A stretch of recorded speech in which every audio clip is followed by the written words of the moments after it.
बिस्मिल्लाहिर्रहमानिर्रहीम। अस्सलाम वालेकुम। आप देख रहे हैं यूएई उर्दू न्यूज़ और मैं हूं सत्तार लगारी। अगर आप मेरे चैनल पे पहली बार आए हैं तो प्लीज़ चैनल को सब्सक्राइब कर दीजिए और बेल के निशान पे क्लिक कर दीजिए। अब चलते हैं खबरों की तरफ। इमारात में कारोबार करने वाले किन अफराद पर कारपोरेट टैक्स लगेगा? अब इस खबर की तफसील।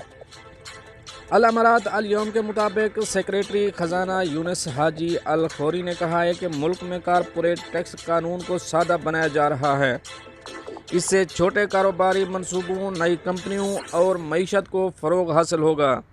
नया टैक्स कानून सरमायाकारों, मुल्की और गैर मुल्की अफराद पर लागू कराया जाएगा। सेक्रेटरी खजाना ने कहा कि इमारात में कंपनियों पर कारपोरेट टैक्स का कानून अफराद पर लागू किया जाएगा। उन्होंने मज़ीद कहा कि अफराद की मुलाजमत, सरमायाकारी और रियल एस्टेट के कारोबार से होने वाली आमदनी पर कारपोरेट टैक्स लागू नहीं होगा। ताहम जो अफराद कारोबार कर रहे हों या कारपोरेट टैक्स वाले कारोबार से मुंसलिक हों और उनके कुल सौदों की रकम एक साल के दौरान 10 लाख दरहम से तजावुज़ कर जाए तो उन पर टैक्स लागू होगा। सरकारी करारदाद में टैक्स के हवाले से एक मिसाल दी गई जिसमें कहा गया कि अगर इमारात में कोई शख्स इंटरनेट के ज़रिए कारोबार कर रहा हो और सालाना सौदों की मजमूई रकम 10 लाख इमाराती दरहम से ज़्यादा हो जाए तो नए फैसले के तहत इसकी आमदनी पर टैक्स होगा।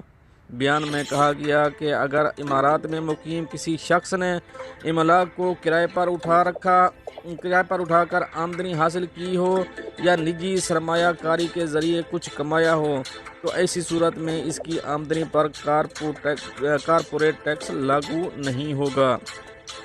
दोस्तों, ये तो दिए गए अपडेट जो आपसे शेयर करिए। मिलते हैं नेक्स्ट अपडेट के साथ नेक्स्ट वीडियो में। तब तक के लिए अल्लाह हाफ़िज़।